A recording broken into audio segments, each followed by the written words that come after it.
नमस्कार, मी आहे संदेश कुलकर्णी। आज आपण भारत सरकारच्या ई पासपोर्ट योजनेबद्दल जाणून घेणार आहोत। ई पासपोर्ट म्हणजे नेमकं काय, त्याचे फायदे काय आहेत, ई पासपोर्ट कसा व कुठे मिळतो, तो कसा बनवायचा, सगळं काही या व्हिडिओमध्ये आपण सोप्या भाषेत समजून घेणार आहोत। तर आता ई पासपोर्ट म्हणजे नेमकं काय हे बघूया।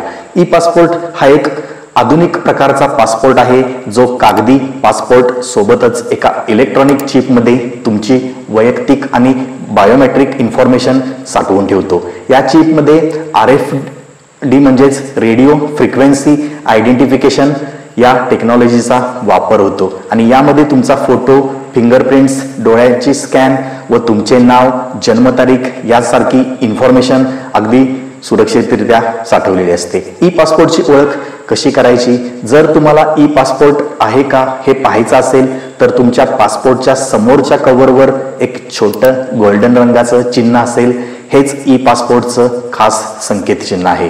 आता बघूया या ई पासपोर्टचे फायदे काय आहेत। डिजिटल सिग्नेचर आणि एन्क्रिप्शनमुळे इन्फॉर्मेशन अत्यंत सुरक्षित असते। पारंपरिक पासपोर्टपेक्षा ई पासपोर्ट अधिक विश्वासार्ह असतो। बायोमेट्रिक डिटेल्समुळे तुमची ओळख अधिक अचूकपणे पडताळली जाते। अनेक देश ई पासपोर्ट धारकांना व्हिसा प्रक्रियेमध्ये प्राधान्य देतात, यामुळे इंटरनॅशनल ट्रॅव्हलिंग अधिक जलद आणि सोयीस्कर होते।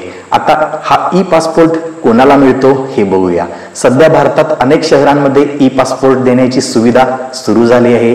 जे नागरिक नवीन पासपोर्टसाठी अर्ज करतील त्यांना ई पासपोर्ट दिला जातो, पण आधीच ज्यांच्याकडे पासपोर्ट आहे त्यांना लगेच बदलण्याची ती गरज नाही। तो पासपोर्ट एक्सपायरी डेट होईपर्यंत तुम्ही वापरू शकता। सध्या कोणत्या शहरांमध्ये ई पासपोर्ट मिळतो तर नागपूर, भुवनेश्वर, जम्मू, गोवा, शिमला, रायपूर, अमृतसर, जयपूर, चेन्नई, हैदराबाद आणि सुरत, त्यासोबतच रांची या शहरांमध्ये ई पासपोर्ट दिला जातोय।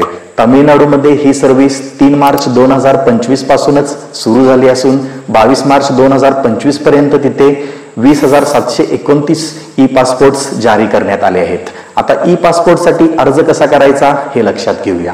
तुम्ही पासपोर्ट सेवा पोर्टलवर जाऊन ऑनलाईन अर्ज करू शकता किंवा जवळच्या पासपोर्ट सेवा केंद्रात जाऊन देखील अर्ज करू शकता। प्रक्रिया सोपी आणि पारदर्शक आहे। तुमचा बायोमेट्रिक आणि वैयक्तिक डेटा नॅशनल इन्फॉर्मेटिक्स सेंटर म्हणजेच NIC द्वारे नियंत्रित करून एका सुरक्षित सेंट्रल डेटाबेसमध्ये जतन केला जातो। या डेटावर कोणतीही अनधिकृत छेडछाड होऊ नये म्हणून पब्लिक की इन्फ्रास्ट्रक्चर म्हणजेच PKI तंत्रज्ञानाने याला सुरक्षित केलं जातं। जगात किती देश ई पासपोर्ट वापरतात तर इंटरनॅशनल सिव्हिल एव्हिएशन ऑर्गनायझेशन म्हणजेच ICAOच्या माहितीनुसार डिसेंबर 2024 पर्यंत 174 देश आणि प्रदेशांनी ई पासपोर्ट लागू केले आहेत। तुमचा नवीन पासपोर्ट काढायचा असेल तर ई पासपोर्टचाच विचार करा। सुरक्षित, स्मार्ट आणि जागतिक स्तरावर मान्यता प्राप्त असणारा आहे हा ई पासपोर्ट। आता तुम्हाला हा व्हिडिओ आवडला असेल तर व्हिडिओला लाईक करा, शेअर करा आणि फायनान्स केअर मराठी चॅनलला सबस्क्राईब करायला अजिबात विसरू नका। तर धन्यवाद।